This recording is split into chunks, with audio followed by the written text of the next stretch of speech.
Dwight Howard has a resume most players would dream of. In 2010, he was second in MVP voting, considered the best player outside of LeBron James, but he became so hated in the league, they left him off the top 75 players list. Whatever the reason he got left off the 75th anniversary team, there's something more than basketball to it. And that's the same reason he is now playing out his career in Taiwan. The damage Dwight caused in his career has never been forgotten. But first, I have found the perfect gift because the holidays are here. It's both unique and it works for almost everybody. It's our sponsor today, Trade Coffee. Trade Coffee is a coffee subscription service that's a really simple and affordable way to discover new coffee from around the country. You or whoever you're buying the subscription for might already know what they like, or they want to be surprised and find that new perfect cup. You sign up with Trade and it just shows up at your door. And they have two ways to gift, which I really love. The digital gifting options for like if you're last minute, or actually something physical that you can put under the tree, which is a coffee and equipment bundle. The coffee I got this month is from a place called Stay Golden and it's in Nashville, and I can literally stop my search right now because I told Trade what kind of cup I like. This was literally perfect. I could drink this every single day. It wasn't too powerful, just the right amount of bitterness, and it was like the perfect flavor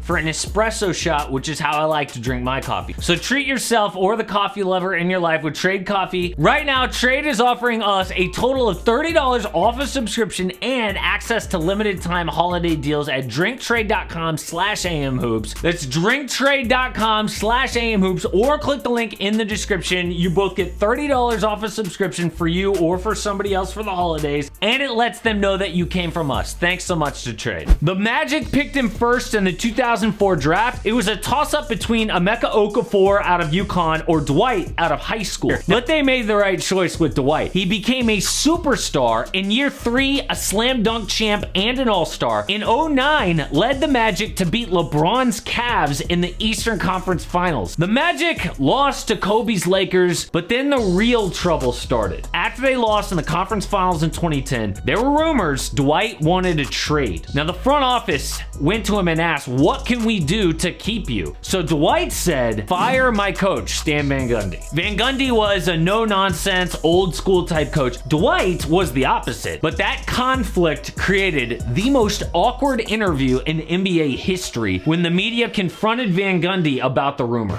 I was told it was true by people in our management. So, you know, right from the top. I'm not worried about that at all. What I'm worried about is at 7 o'clock tonight. You know, are we going to be able to guard Carmelo Anthony? Yeah, Stan, we're not worried about that, right? That's what I just said. We got to be worried about winning games. Are you guys done with me? Yeah. Let's all You can talk to him now. All right. Dwight, are the stories true about? Come on, man. Stan just said that you wanted him fired. I said that? Yeah, that's what Stan said. Who did I say that to? Dwight there had no idea what he was walking into and lied his face off. He later called that the worst moment of his life. But even the best coach is not worth a star player, so the Magic fired Stan Van Gundy, but Dwight demanded a trade anyway. A huge slap in the face to the organization, and it ruined his image around the league. Instead of a fun-loving, great player, he was looked at as a diva who didn't really care about basketball. But that was nothing compared to what happened next. The Magic traded him for a package centered around Nikola Vucevic to the Lakers. LA also got Steve Nash and were second favorites to beat the Heat. But 2 games in, Nash and Dwight got injured and the fun never started. Dwight clashed with his teammates. Like when Steve Nash was double teamed against the Heat, Dwight stood under the basket just with his hands up. And when Dwight complained to Steve Nash, he said, "Stop whining like a diva." But Kobe really hated Dwight. He was even more intense than Stan Van Gundy. He said, "I don't think Dwight was willing to deal with that uncomfortable and combative nature it takes to win a championship." The entire season was miserable, and Dwight left in free agency, which burned yet another bridge in the NBA. But once again, his team was favored to win the West. Houston was elite on both sides of the ball, and they got an 8th All-Star season out of Dwight, but got the very first taste of Dame time. It's Lillard. He got the shot off. Lillard! A heartbreaking way to lose. The next year they lost in the conference finals this time, but instead of a step forward, it was a huge step back because the big man was no longer the focal point of the league. They lost to the Warriors, and things were changing. At 30 years old, Dwight took a huge backseat to James Harden. Harden took 20 shots a game. Dwight was down to 8 shots a game, the worst since his rookie year. Reports came out Dwight was unhappy playing in Houston. Coaches started to wonder if Dwight was purposefully botching screens to mess up his teammates' offense. And at this point, Dwight could have faded out of the league like so many guys, but two things happened that set up one of the most insane comebacks ever. The first thing was becoming irrelevant. He was a superstar for 10 years, but overnight he fell off. The death of the big man and injuries, and nobody wanted to put up with Dwight's bad attitude. Brendan Haywood said the Hornets locker room did not like Dwight Howard. Guys were sick and tired of his act. During this time, if you followed the NBA, you'd wonder, like, is Dwight even in the league anymore? And he would be on like some random team every year. But the second thing that humbled him was an accusation about his sexuality. In November 2018, a man named Mason Plumlee tweeted that Dwight was his secret boyfriend, calling him out for sexual harassment. Rumors went viral that Dwight was gay despite having 5 kids. He says that put him in a really dark place. I'm not gay, so just, it's a lot of people who are, and they have to hide. And it's people who have mental issues and they have to hide. It's people who have different problems in life and they have to hide. They have to put on a mask every day. It's like, well, I don't want to wear no mask. I just want to be.